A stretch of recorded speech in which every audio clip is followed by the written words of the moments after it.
ఎదుటివారికి ఎంతో ప్రయోజనకరంగా ఉంటాయి, కానీ నిష్ప్రయోజనకరంగా మాట్లాడరు. కొందరి మాటలు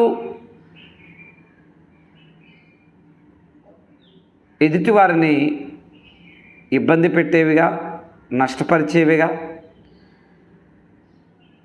వారిని ఇరుకున పెట్టేవిగా, వారిని కృంగజేసేవిగా, బలహీనపరిచేవిగా ఉంటూ ఉంటాయి. కొందరి మాటలు ఎదుటివారిని పొడిచేవిగా ఉంటాయి, కృంగజేసేవిగా ఉంటాయి.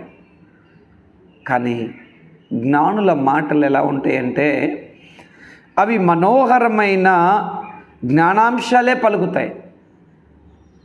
ప్రతి మాటలో ఎంతో వాస్తవం దాగి ఉంటుంది, యథార్థత దాగి ఉంటుంది.